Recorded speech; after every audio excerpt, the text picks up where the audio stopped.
Hallelujah. Hallelujah. Ihanda natin ang ating mga banal na kasulatan.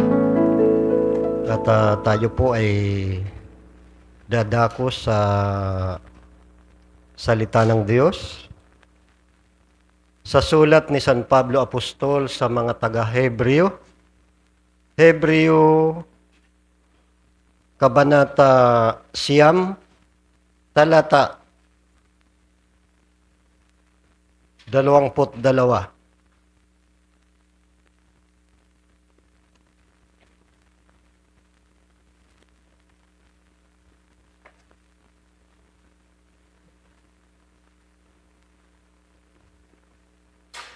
Ito po ang ating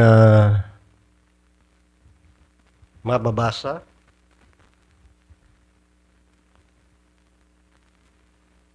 At ayon sa kautusan ay halos masasabi kong lahat ng mga bagay ay nilinis ng dugo at maliban na sa pagbuhos ng dugo ay walang kapatawaran. Yuko natin ang ating mga ulo. Hallelujah. O Diyos, papuri, parangal, pagsamba itanging sa iyo lamang, O Diyos.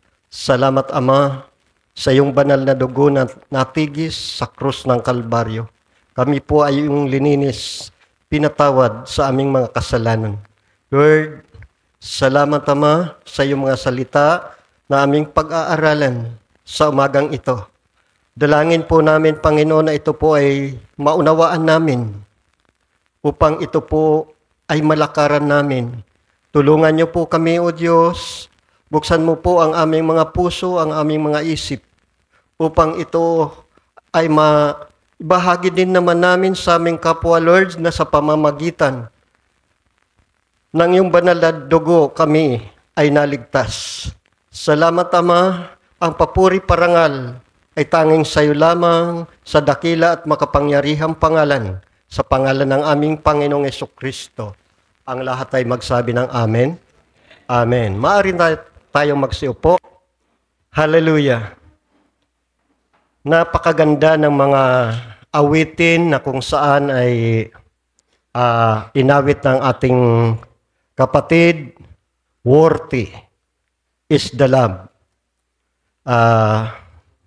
Ito ang ating tema na ating pag-aaralan sa pamamagitan ng banal na dugo ng ating Panginoong Jesucristo ay tayo inaligtas. Sa ating binasa, kung walang pagpapahid ng dugo, walang kaligtasan. At marahil sa mga baguhan, maraming katanungan. Paano ito nangyari? Ano ang naging bunga nito? Bakit kailangan na mayroong matigis na dugo? Ito po ang ating pag-aaralan at hihimayin sa umagang ito. Para sa mga baguhan, lalo na sa ngayon lang makakapakinig nito, napakainam nito, kapatid. Sapagkat mayroon tayong bagong maunawaan at malalaman. Sapagkat minsan o madalas gumagawa tayo ng paraan kapag tayo nagkakasala, nagkakamali, gumagawa tayo ng paraan upang matakpan ang ating mga kasalanan. Sabi rito, tayo lininis sa pamamagitan ng dugo, maliban na kung walang pagbuhos ng dugo, ay walang kaligtasan. Amen? At para sa mga datihan naman na madalas na itong nababasa at napapakinggan, sapagkat ito'y paulit-ulit na inaawit natin, paulit-ulit na napag-aaralan natin, minsan, naliligaw pa rin tayo. Kaya napakainam nito sapagkat napakaganda na gawin natin itong pagsasariwa sa ating nalalaman. Sa pagpapatuloy makikita po natin, buksan po natin ang Efeso chapter 1, verse 7, ito po ay binanggit ng ating kapatid, Brother Dante. At babasahin ko po sa inyo para makita natin ang kung paano nabuhos ang dugo ng ating Panginoong Jesucristo. Na sa Kanya'y mayroon tayo ng ating katubusan sa pamamagitan ng Kanyang dugo na kapatawaran ng ating mga kasalanan ayon sa kayamanan ng Kanyang biyaya. Amen? Napakainam. At sa Kolosas 1:14, mababasa din natin, babasahin ko muna ang ilan para sa pagpapatuloy na siyang kinaroroonan ng ating katubusan, na siyang kapatawaran ng ating mga kasalanan. Sa King James ito, "At whom we have redemption through His blood." Kaya ito ang ating tema, redemption through His blood, even the forgiveness of sin. Palakpakan natin ang Panginoon. Hallelujah. Hallelujah. At sinabi nga din naman dito sa Matthew 26:28, ito naman ang mababasa natin. Sapagkat ito ang aking dugo na aking nabubuhos dahil sa marami sa ikapagpapatawad ng ating mga kasalanan. Bakit kailangan ng dugo? Bakit kailangan may sakripisyo? Ito ang ating tatalakayin sa umagang ito. At binabati ko po ang bawat isa sa inyo na ituon natin ang ating pakikinig sapagkat maging kami mga tumatayo rito, alam nyo, hindi namin sinasayang ang pag-aaral. Nawa, gayon din naman kayo. Sabi nga ng ating kapatid, huwag nawa tayong antukin. Kami ang nagpupuyat, kayo ang natutulog. Kaya, nawa ay buksan natin ang ating mga puso. Ipinahayag nga sa atin ang ating pastor na dahil sa pagmamataas, dahil sa pride, dahil sa kasalanan, ito ang nagiging dahilan kaya tayo ay nagkakaroon ng takot sa Diyos. At ito rin ang ginagawa at patuloy na ginagawa ng kaaway. Sabi nga sa Revelation 12:12, ano ang mababasa natin? Ang sabi, kaya't magalak kayo o mga langit at kayong nagsisitahan diyan. Alam nyo, ang nais ng Diyos ay isama tayo sa aba ng lupa at ng dagat sapagkat ang dyablo ay bumaba sa inyo na may malaking galit. Sa pagkakaalam niya na kaunting panahon na lamang ay mayroon siya. Ang galit ng dyablo ay narito sa sanlibutan. Saan ito nagmula? Kapatid, sino ito?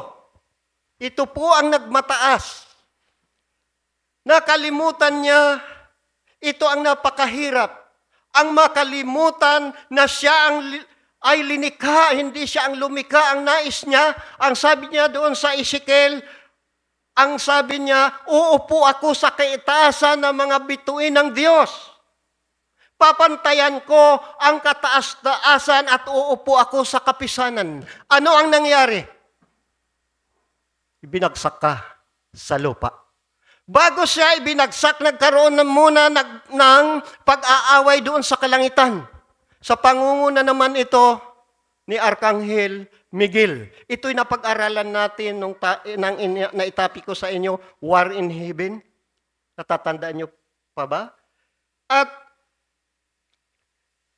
sila ay nagdigma muna sa pamamagitan ng dragon at ang kanyang mga kampo. Natalo ang dragon at ibinagsak dito sa lupa. Kaya binasa natin sa 12 ng Revelation.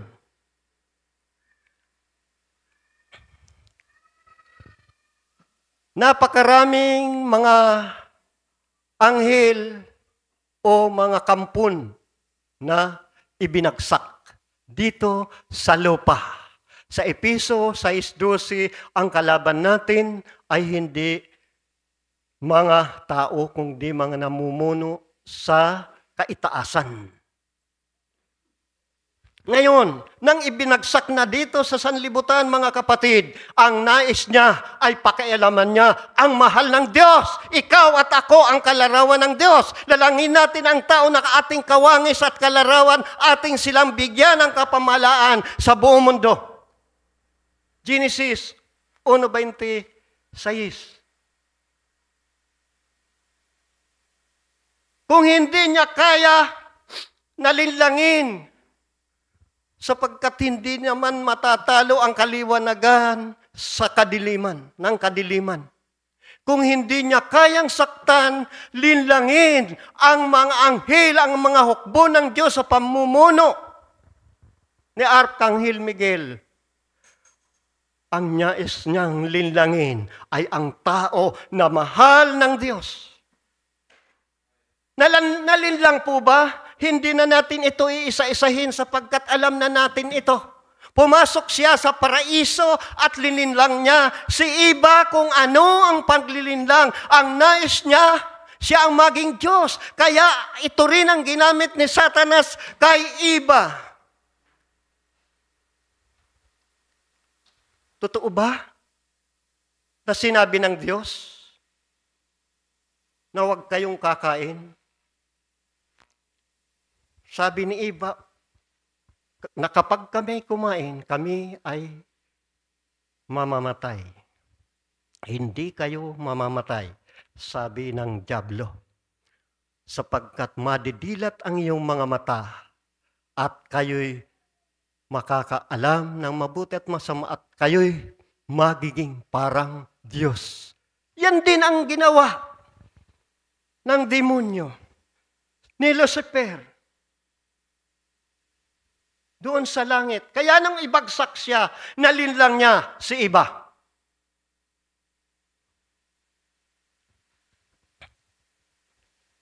Ang tao ay nakakausap tuwiran ng Diyos, si Adan at si Eva. Nung hindi pa nagkakasala, nung magkasala niya na, chapter 3, verse 7 up to 11, makikita po natin, hinanap ng Diyos si Adan. Adan, nasaan ka? Nandito kami, nagtatago sapagkat kami ay hubad, nahihiya. Kapag tayo'y nagkasala sa Diyos, ito ang mararanasan natin, magkakaroon tayo ng kahihiyan. Nagtago.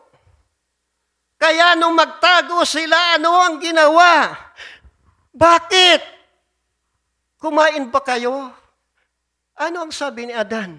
Kasi ang babaeng ibinigay mo, may dahilan na nagdamay.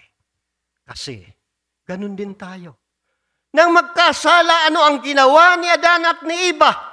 Kapatid, kumuha ng dahon ng igos at tinahi at ginawang pannapi. Maraming tao ang kung saan nagkakasala, gumagawa ng paraan upang matakpan ang kanilang kaubaran, ang kanilang kahiyan.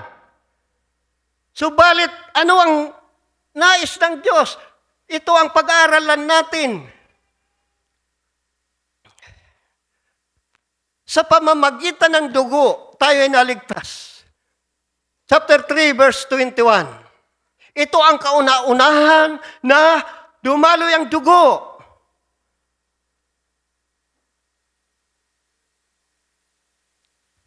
Nagpatay ang Diyos. Kumuha ang Diyos ng balat ng hayop, balahibo ng hayop at ginawang damit upang matakpan ang kanilang kahubaran, mardamtan ng ang damit na ito, mga kapatid, na nagbigay ng damit kay Adan at Eva. Ang Diyos ay kumuha ng hayop, pinatay at dinamtan. Ang dugo, ang sabi sa ating binasa, kung walang pagbuhos ng dugo, walang kapatawaran. Tinakpan ang kasalanan, ang kahubaran ni Adan at ni Eva sa pamamagitan ng pagpatay sa hayop. Nang magkasala, makikita po natin sa Genesis chapter 3, verse 16, nang isumpa, sabi ng Diyos sa babae, binhi mo at binhi niya, laging maglalaban. Ito ang kasalukuyan na nagaganap sa ating kapanahunan. Binhi ng demonyo at binhi ng babae. Nadumhan ang sangkatauhan. Ito po ay pinaliwanag na sa atin ng ating kapatid, Brother Jeric, the original seed. Hindi na natin ito iisa-isahin.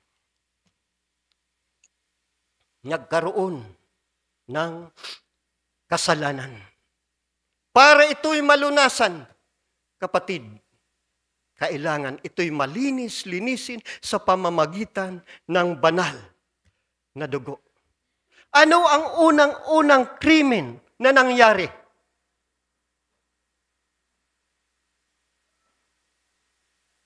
Makikita po natin si Cain at si Abel. Nang ipanganak ni Eva si Cain, ito ay ang binhi ng kasalanan. At si Abel, ito ang anak ni Adan. Anong nangyari? Kapwa sila nag-alay, naghandog ng hain, pinakamagandang bunga ng ani ang inialay ni Cain. Subalit, si Abel ay ang pinakamagandang, pumili siya ng pinakamaganda sa kanyang kawan, hayop. Dahil doon,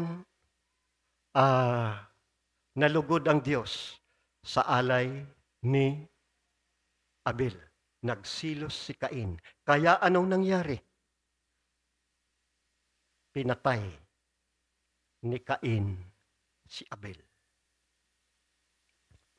Paano pinatay? Pinalo? Sinaksak? Ito ang kauna-unang krimen na naganap. Ang napakahalaga dito, ang malaman natin na pinatay ni Cain si Abel dahil sa silos. Upang ito ay malunasan sa pamamagitan ng dugo.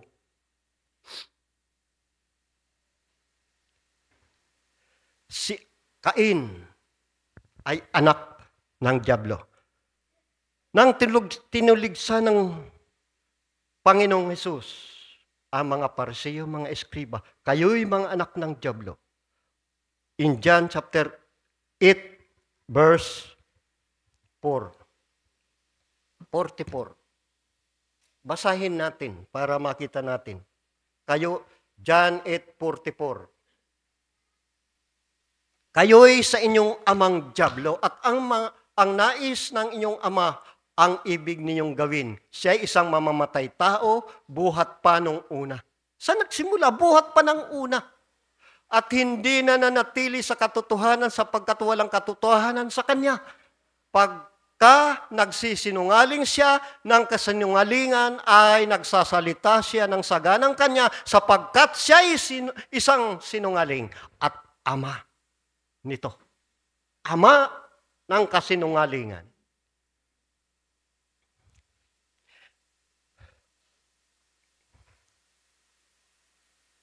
Dadalhin ko kayo sa pagpahid ng dugo. Nang ang bayan ng Diyos, ang mga Hebreo o Israel, nang maalipin sa Ehipto. Sila ay naalipin, dumaing sila. Narinig ng Diyos ang katakot-takot. O nakita ng Diyos ang pahirap na ginagawa sa kanila ng mga Ehipsyo. Kaya siya'y bumaba upang pangunahan. 10 salot ang ipinaranas sa Ehipto.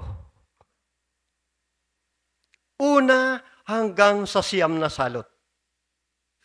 Kapag sinasalot ang bayan ng Ehipto sa pamamagitan ni Moises. Kapag sinasalot na, pinatatawad ni Paraon si Moises upang idalangin. Nang ipanalangin, bumabalik na naman. Nakakalimutan na naman ang pangako na palalayain ang mga Hebreo. Gayon ang tao, mga kapatid ko, kay Kristo, na kapag tayo nakakaranas ng kahirapan, sakit, kung anuman mga bagay na nangyayari sa atin, kapatid, lumalapit tayo sa Diyos. Kapag naroon na ang pagpapagaling, ang katugunan ng Diyos, nakakalimutan natin na ako'y magbabago na, ako'y lalapit sa Diyos. Ganon ang nangyari sa bayan ng Ehipto, sa mga Hebreo, na kapag nakakaranas na ng kaginawanan, nagbabago ang isip ni Paraon. Minsan, ganon din tayo. Kapag tayo nakakaranas na ng kahirapan, lumalapit tayo sa Diyos. Kapag tayo ay tinugon ng Diyos, nakakaranas na tayo ng kagalingan, kaginawan, nakakalimutan na natin ang Diyos. Nagbabago ang ating isip. Nawawala ang ating pangako sa Diyos. Di ba ganun? Sa Exodo 12 up to 13. Tingnan natin. O dito muna tayo sa verse 22. Chapter 12, verse 22 up to 23. Basahin natin para maunawaan natin.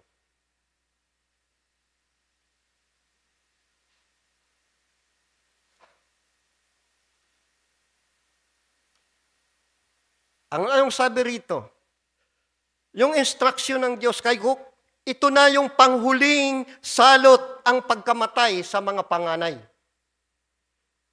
ng Ehipto. At kayo'y kukuha ng isang bigkis na isupo at inyong babasain ng dugo na nasa palanggana at inyong papahiran ng dugo na nasa palanggana ang taas ng pinto at ang 2 haligi ng pinto. At sino man sa inyo ay huwag lalabas sa pinto ng kanyang bahay hanggang sa kinaumagahan. Verse 23, sapagkat ang Panginoon ay daraan upang sugatan ang mga Ehipsyo at pagkakita niya ng dugo sa itaas ng pinto at sa 2 haligi ng pinto ay lalampasan ng Panginoon ang pintong yaon at hindi niya papayagan ang manunugat ay pumasok sa inyong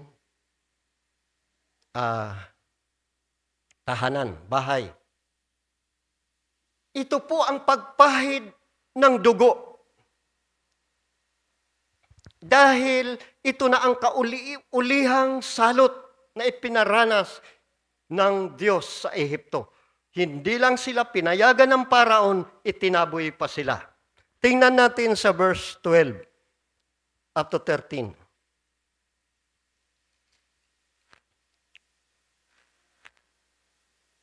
At ako'y dadaan sa lupain ng Ehipto sa gabing yaon, at aking lilipulin ang lahat ng mga panganay sa lupain ng Ehipto. Maging tao at maging hayop, at gagawa ako ng kahatulan laban sa lahat ng mga Diyos sa Ehipto. Ako ang Panginoon. Verse 13, at ang dugo ay magiging sa inyo'y isang tanda sa mga bahay na inyong kinaroroonan. At pagka aking nakita ang dugo, ito po yung Passover, ay lalampasan ko kayo at walang salot nasa sa inyo, napapatay sa inyong pananakit ko sa Ehipto. Pagpahid ng dugo, pagpatay ng hayop na ihahandog.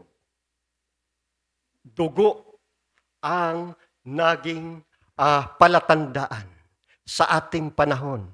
Ang pagpapahid natin, ang pahid ng Diyos sa atin sa pamamagitan ng dugo ay ang banal na Espiritu. Alam ng Diyos kung sino ang sa Kanya. Amen? Na kapag hindi nila pinakinggan ang salita ng Diyos, hindi sila sumunod na gawin ang kalooban ng Diyos, hindi sila magpahid sa mga trangka, sa mga pintuan, sa haligi, ng kanilang bahay. Kapatid, kahit Hebreo, kahit Israelita, may mamamatay na panganay. Sila ay nakinig. Walang salot na dumaan sa kanila. Subalit, ang mga Ehipto, kapatid, lahat ng tahanan ay namatayan ng panganay. Bakit? Walang pahid ng dugo. Amen? Hallelujah. Narito ang pangako ng Diyos. Hallelujah. Leviticus 17:11.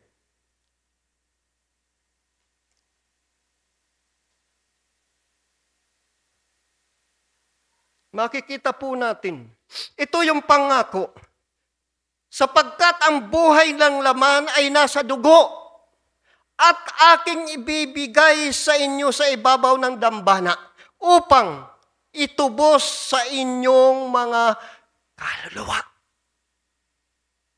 Ibinigay ang kanyang dugo upang itubos sa ating mga kaluluwa, sapagkat ang dugo ang siyang tumubos dahil sa buhay. Naroon ang dugo. Ano ang pangako?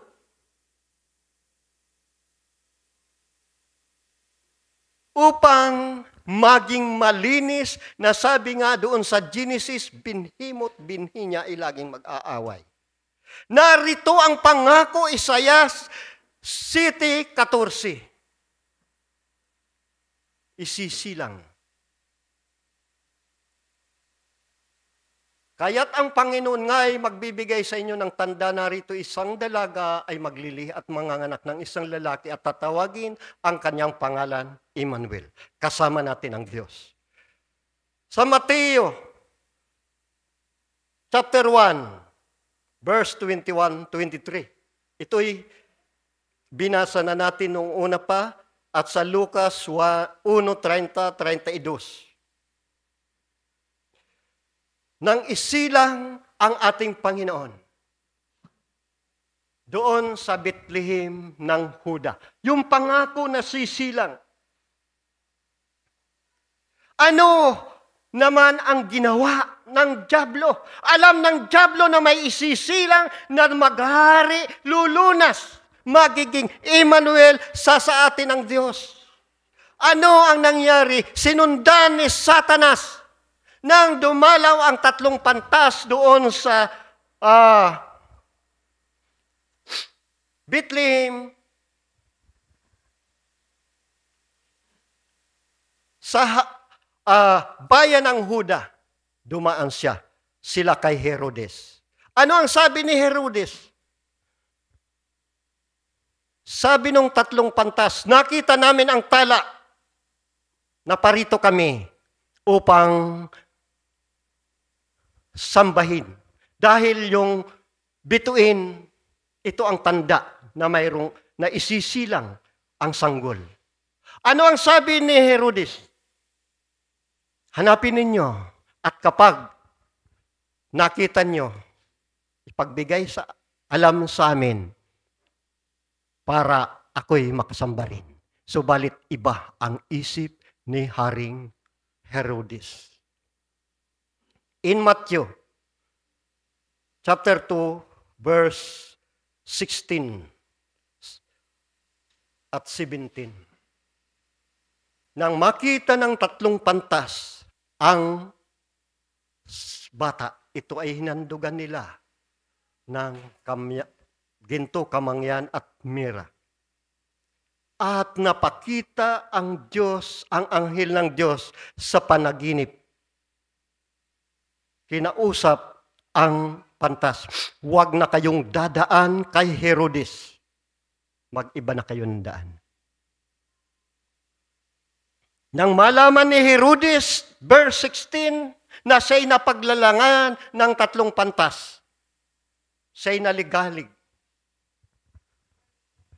Basahin natin, nang magkagayon, nang mapansin ni Herodes na siya'y napaglaruan ng mga pantas na lalaki, ay nagalit na mainam at nag-utos na ipapatay ang lahat ng mga sanggol na lalaki na nasa Bethlehem at sa buong palibot noon mula sa gulang na 2 taon hanggang sa pababa alinsunod sa panahon ng kanyang maingat na pagsisiyasat sa mga pantas na lalaki.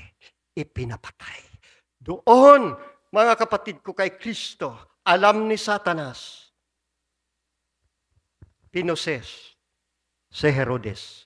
Ipinapatay ni Satanas ang mga sanggol alinsunod sa paglitaw ng tala. Kailanman ay hindi masisira ang plano ng Diyos. Nakatakas. Itinakas ang bata na lulunas na pangako. Ipanganganak ang isang lalaki. Ito ang magiging hari na magliligtas. Ipinapatay ang mga sanggol ni Satanas sa pamamagitan kay Herodes. Nagpatuloy ang ministeryo ng ating Panginoon. Doon sa Mateo 4:4. Alam na natin ito. At dito sa Lucas 4:16-19, kung ating matatandaan ay binasa ito ng ating kapatid na sa kanyang pagbabible study, Brother Billy. Ano ang mababasa natin? Simulan natin sa verse 16, at siya'y napa sa Nazaret na kanyang kinalakhan. At ayon sa kanyang kaugalian, siya'y pumasok sa sinaguga ng araw ng Sabat at nagtindig upang bumasa. Yun na, nagsimula na ang kanyang ministry. At iminigay sa kanya ang aklat ni Propeta Isaias at binuka niya ang aklat na sumpungan niya sa dakong kasusulatan. Sumasa akin ang Espiritu ng Panginoon sapagkat ako'y pinahiran niya upang ipangaral ang mabuting balita sa mga dukha. At sinugo niya upang itanyag sa mga bihag ang pagkakaligtas. At sa mga bulag ang pagkakita, upang bigyan ng kalayaan ang mga inaapi, upang itanyag ang ayang taon ng Panginoon.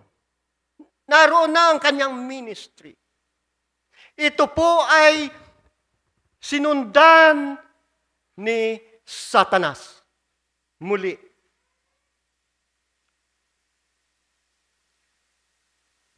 ang kanyang ministeryo, ang ministeryo ng ating Panginoon. Makalaya ang mga bulag.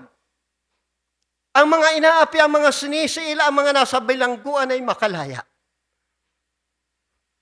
Doon sa bayan ng Galilee, kung makikita po natin, masusubaybayan natin, alam natin ito. Marahil alam natin ito para sa mga baguhan. Ano ang ginawa niya? Nagpagaling siya ng mga may sakit doon sa Galilea.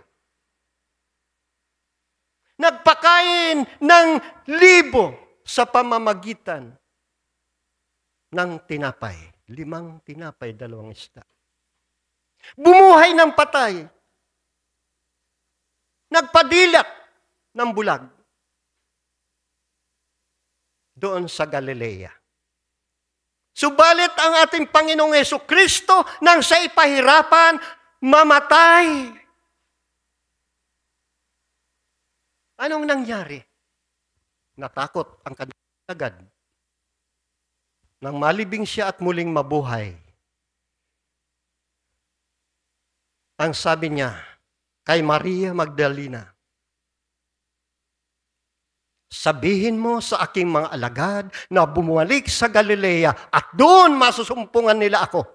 Kapatid ko, kay Kristo ang bawat isa sa atin mayroong Galilea sa ating mga buhay. Nakaranas na tayo ng kagalingan, kaginawanan. Nagkaroon na tayo ng himala sa ating buhay. Minsan nakakalimutan, nagkakaroon tayo ng takot sa ating Panginoon. Ano ang sabi ng Panginoon? Bumalik kayo sa Galilea.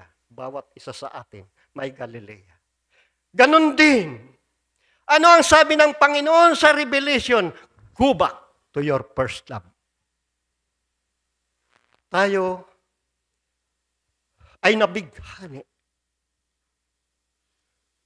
sa pag-ibig ng Diyos. Siya ay yung unang umibig sa atin. Subalit, nakakalimutan natin.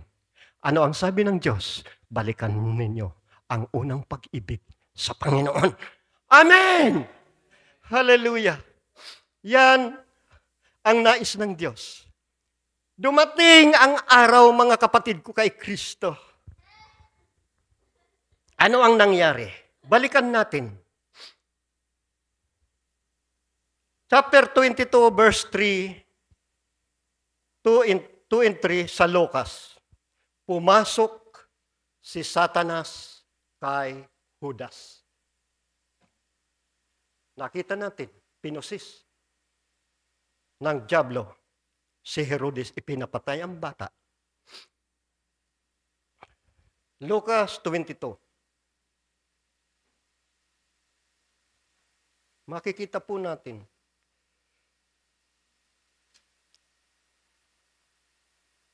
Verse 2.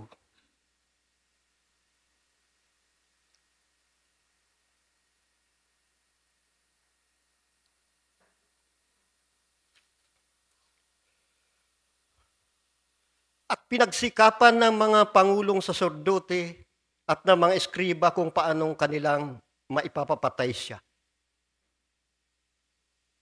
Nais naman patayin. Sapagkat nangatatakot sila sa bayan at pumasok si Satanas kay Judas na tinawag na Iscariote sa kabilang sa 12. Pinusis, pumasok na naman si Satanas kay Judas dahil napag-alaman ni Satanas na ang ating Panginoong Hesukristo ang siyang magiging tagapagligtas. Una, ipinapatay ang bata. Ang nais na naman ipapatay sa ang ating Panginoon. Lucas 22:37. Ito na.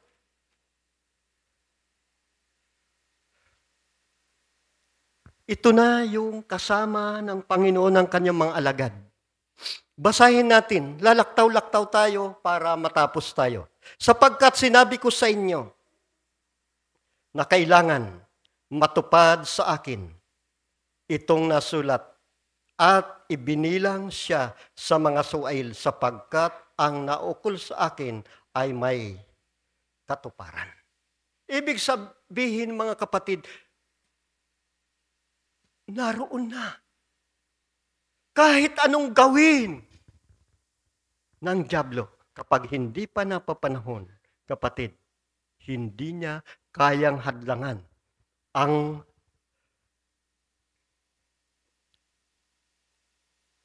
gawa ng Diyos. Verse 42 and 43.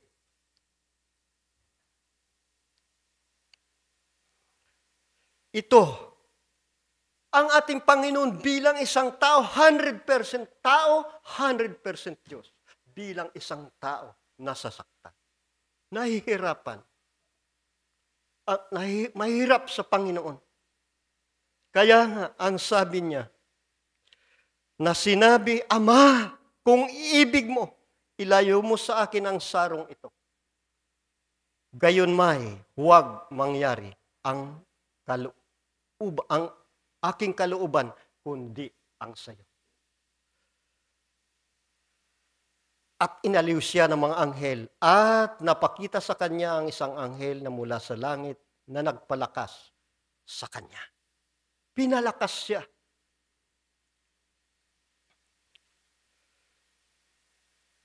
Na kailangan matupad.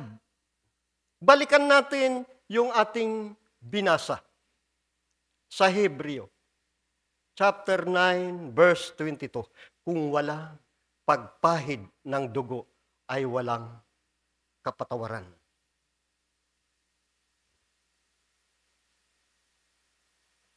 At ayon sa kautusan ay halos masasabi kong lahat ng mga bagay ay lilinis ng dugo at maliban sa pagbuhos ng dugo ay walang kapatawaran. Ito yung pangako. Binasa natin sa Leviticus. Basahin uli natin. Chapter 17, verse 11. Ito yung pangako, sapagkat ang buhay ng laman ay nasa dugo at aking ibinigay sa inyo sa ibabaw ng dambana upang itubos sa inyong mga kaluluwa. Sapagkat ang dugo'y siyang tumubos dahil sa buhay. Matthew 26:28.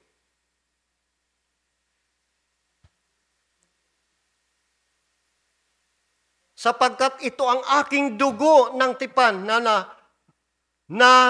nabubuhos dahil sa marami sa ikapagpapatawad ng kasalanan.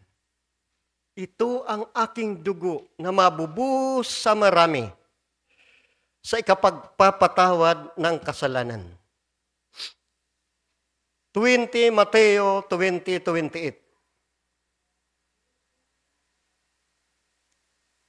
Gayon din naman, ang anak ng tao ay hindi naparito upang paglingkuran.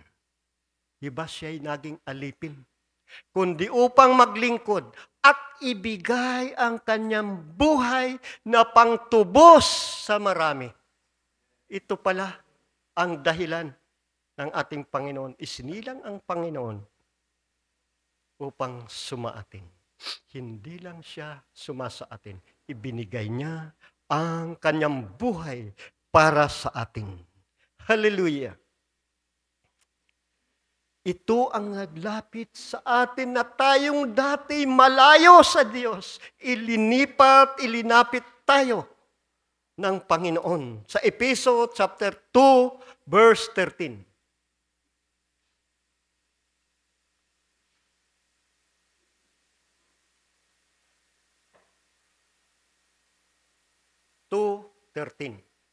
Datapot na ngayon kay Kristo.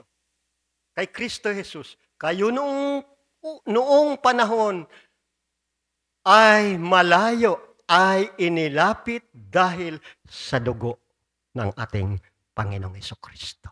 Amen. Dahil sa dugo ng ating Panginoong Hesukristo, balikan natin yung kay iba at kayadan.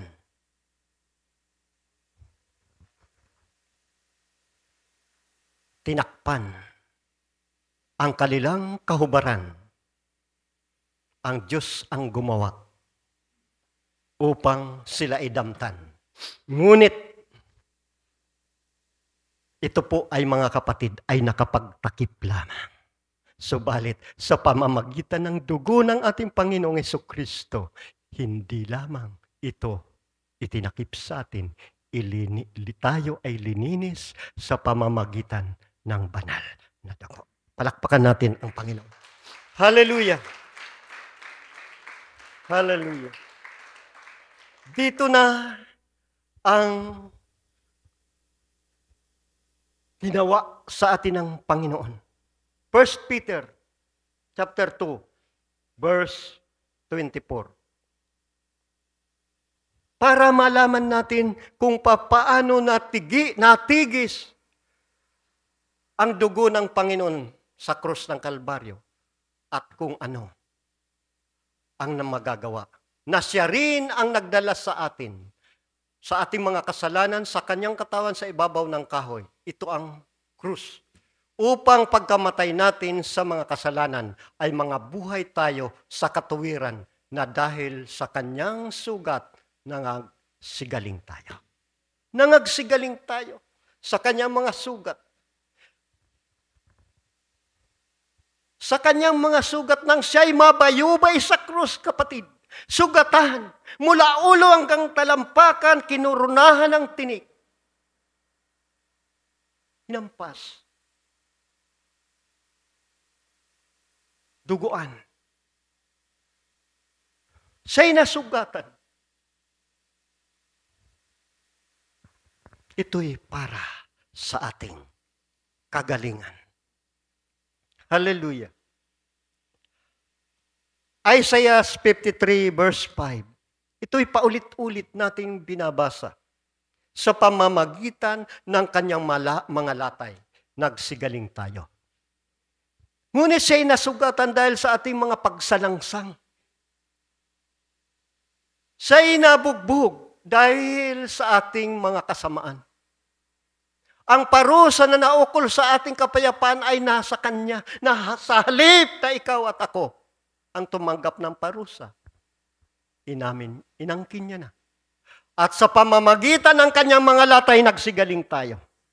Hallelujah! Yun ang dinanas ng ating Panginoong Hesukristo. Dahil nung magkasala ang ating unang mga magulang. Hallelujah! Kahit anong gawin ng tao, hindi natin kayang bayaran ang ating mga kasalanan. Roma 3:23. Ano ang sabi ng ating Panginoon? Sapagkat ang lahat ay nagkasala nga at hindi nakaabot sa kaluwalhatian ng Diyos.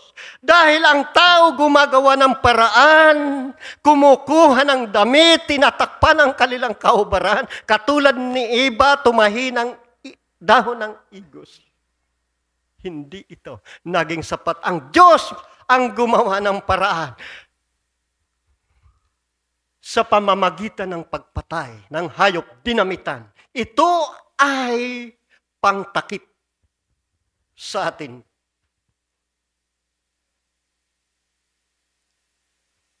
Ito po, sa Romans 6:23.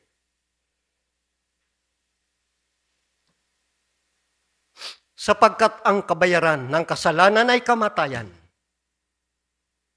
Datapot ang kaloob na walang bayad ng Diyos ay buhay na walang hanggang kay Kristo Jesus na Panginoon natin. Ang kabayaran ay ang buhay ng ating Panginoong Hesukristo. Tayo lininis sa pamamagitan ng kanyang banal na dugo. Hallelujah!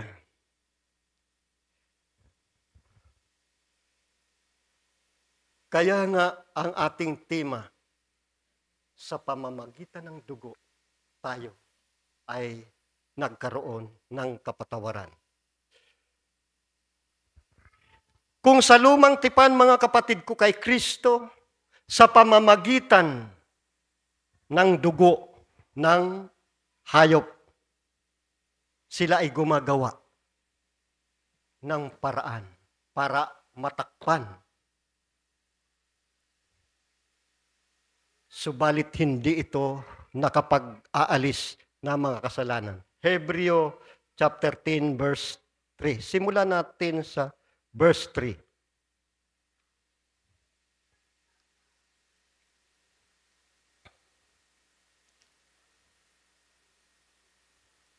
10, verse 3 up to 10. Tingnan natin.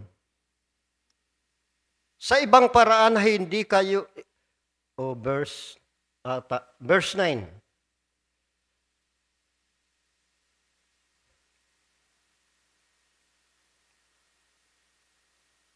Hebreo chapter 10, verse 3 na lang tayo. Ngunit sa mga hain, yaong ginawa ang pag-aalala sa mga kasalanan taon-taon. Pag-aalala, sapagkat di maari na ang dugo ng mga baka at ang mga kambing ay makapag-alis ng mga kasalanan. Kaya't pagpasok niya sa sanlibutan ay sinabi, hain at handog ay hindi mo ibig. Ngunit isang katawan ang sa akin ay inihanda mo. Hindi nalugod ang Diyos sa mga hain at mga handog. Kaya sabi ng Panginoon, inihanda mo ang aking katawan. Verse 7, magkagayong sinabi ko, narito ako'y pumarito sa balumbon ng aklat ng kasulutan na tungkol sa akin.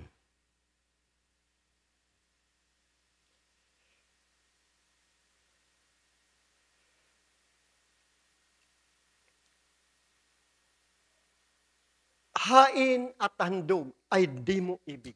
Kaya inihanda mo ang aking sarili. Narito ako'y pumarito. Yan ang mababasa natin. Sa chapter 10, verse 12 tayo. Up to 17. Ngunit siya nang makapaghandog ng isa lamang hain patungkol sa mga kasalanan, magpakailanman, ay umupo sa kanan ng Diyos. Verse 14, sapagkat sa pamamagitan ng isang paghahandog ay kanyang pinasakdal magpakailanman ang mga pinagiging banal. Pinapasakdal sa pamamagitan ng kanyang dugo.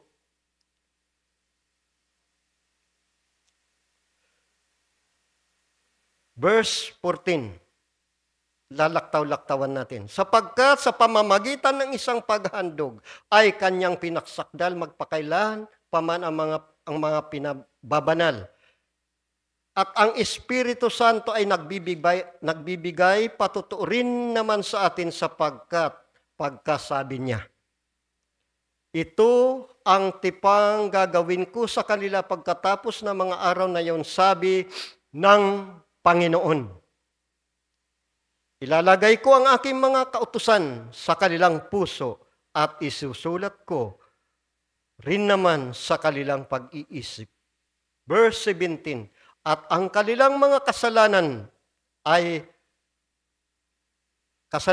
ang kanilang kasamaan ay hindi ko na aalalahanin pa. Kaya nga ang ating Panginoong Jesucristo, nang siya'y mabayubay sa krus, ano ang sabi? Siya'y namagitan na, Ama, patawarin mo sila sapagkat hindi nila nalalaman ang kanilang ginagawa. Namagitan siya sa pamamagitan ng dugo ng ating Panginoon, nilimot ang ating mga kasalanan. Hallelujah! Yan ang sabi niya. Luke chapter 23, verse 34. Hallelujah. Para maunawaan natin, balik natin sa Hebreo chapter 9 verse 2 up to 7. Sapagkat hinanda ang isang tabernakulo noon sa lumang tipan. Ang una ay kinaroon ng kandilero at ang dulang ng mga tinapay na handog na siyang tinatawag na dakong banal. At sa likod ng ikalawang tabing ay ang tabernakulo na tinatawag na dakong kabanal-banalan. Verse 5 na tayo.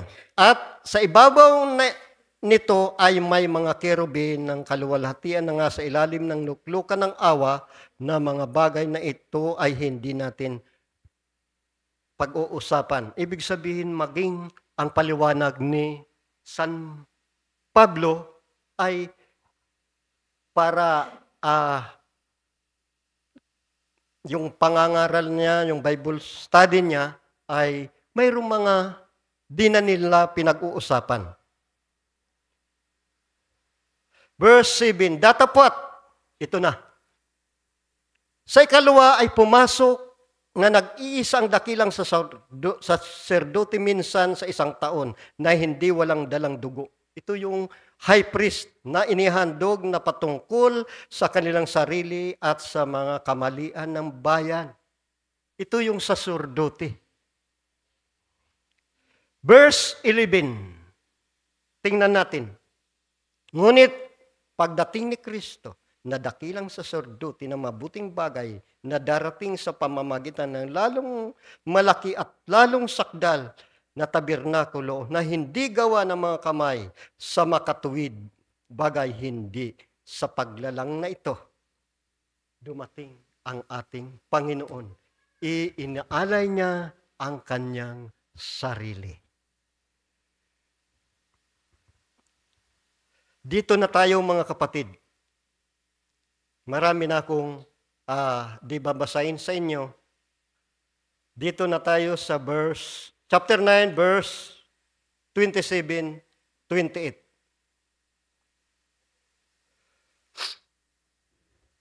At kung paanong itinakda sa mga tao ang mamatay na minsan. Tinakda sa atin ang mamatay na minsan. At pagkatapos nito ay ang paghuhukom. Gayon din naman si Kristo na inhandog na minsan upang dalhin ang ating mga kasalanan ng marami sa ikalaway papakita na hiwalay sa kasalanan sa ikaliligtas ng mga naghihintay sa Kanya. Ang tanong, tayo ba ay naghihintay? Itinakda sa atin ang mga matay. Gayon din naman si Kristo, minsan lamang inialay ang Kanyang buhay. Ito'y sapat na para magkaroon tayo ng kaligtasan. Hallelujah.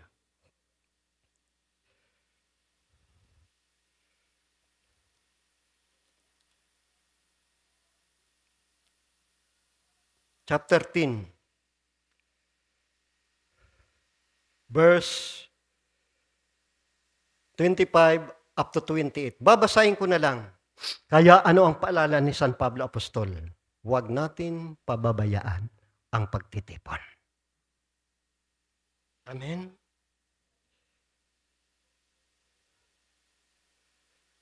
Bakit? Minsan, nakakalimutan natin. Verse 26, sapagkat kung ating sinasadya ang pagkakasala, pagkatapos matanggap ang pagkakilala sa katotohanan, ay wala nang hain na natitira pa. Wala nang hain. Inihain na. Patungkol sa kasalanan, kundi isang nakakakilabot na paghihintay sa paghuhukom, isang mabangis na apoy na lalamon sa kaaway ng Diyos. Yan ang babala sa atin ng ating Panginoon. Chapter 10, verse 36, mga last verse. Sapagkat kayo nangangailangan ng pagtitiis. Magtiis tayo.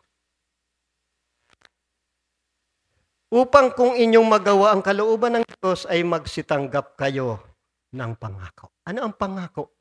Buhay. Nakasama ng Diyos. Sapagkat sa madaling panahon siya'y pumaparito ay darating at hindi magluluwat. The just shall live by faith. Ngunit ang aking lingkod na matuwid ay mabubuhay sa pananampalataya. Ngunit,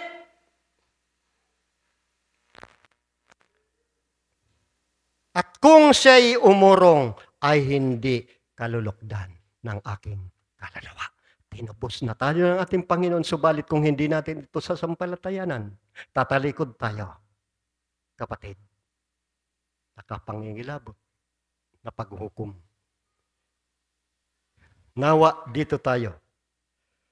Ngunit tayo hindi roon sa nagsisibalik sa kapamakan, kundi doon sa mga may pananampalataya sa ikaligtas ng ating kaluluwa. Hallelujah!